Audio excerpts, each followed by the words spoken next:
20 ans bientôt. Au début, je voulais pas être cuisinier, je voulais être dessinateur.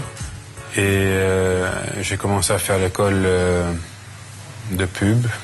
Pendant cette année, j'étais obligé d'avoir un travail pour avoir un peu d'argent de poche. Et j'ai eu un travail commis dans un restaurant qui allait être étoilé à Stockholm. Et ça m'a plu énormément. Du coup, Daniel va changer de voie, faire l'école hôtelière, ouvrir son restaurant. En 95, il obtient le Bocuse d'argent. En 96, sa première étoile Michelin.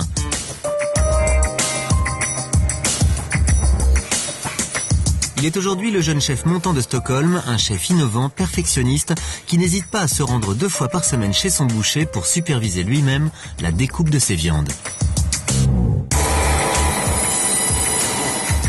Je viens ici parce que les règles en Suède sont beaucoup plus compliquées que l'autre part. Ça veut dire que j'ai pas le droit de découper la viande en cuisine.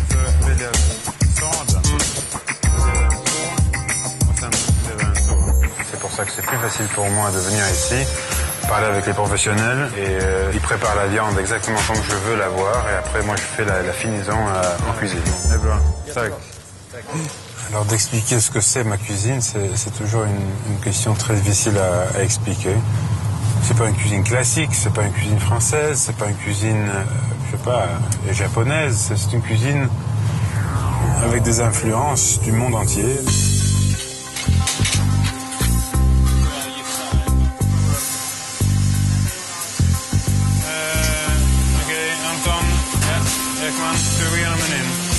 On a 2 menus, un traditionnel, un innovatif. Ça c'est le menu traditionnel avec les œufs d'ablette, qui est le caviar de Scandinavie, l'or de la Scandinavie. Et des fois je préfère ça au caviar normal. Ça n'a rien à voir avec l'esturgeon. En forme, le poisson il est plutôt comme une sardine. C'est un goût salé et croquant. Ça c'est l'entrée innovative.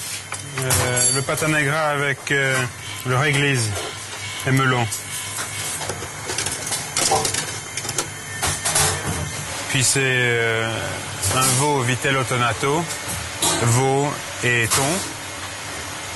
Et c'est une combinaison très italienne. Mais on va le faire à notre façon avec du fenouil et du pamplemousse. Ce que je recherche au niveau saveur, c'est la combinaison entre le sucré, l'amer et le salé. Ok. La cuisine suédoise traditionnelle, elle n'est pas très large. Il y a les boulettes et ce qui est intéressant en fait dans la cuisine suédoise, c'est le mélange entre aigre et doux. C'est d'interpréter ça à notre façon qui est moderne. J'essaye pas de faire une cuisine pour quelqu'un.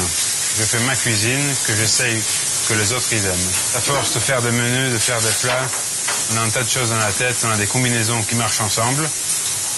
Des fois on peut pas toujours expliquer puisque je fais pas la cuisine El Bulli ou Eston Blumenthal. Eux ils savent par exemple qu'il y a un produit dans le céleri qui va très bien avec ça et ça. Tout ça je connais pas. La seule chose que je connais c'est les saveurs.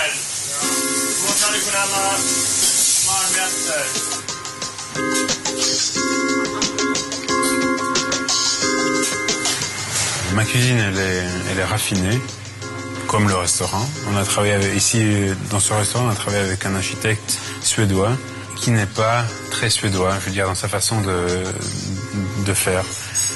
Puisque l'architecture suédoise, elle est très froide.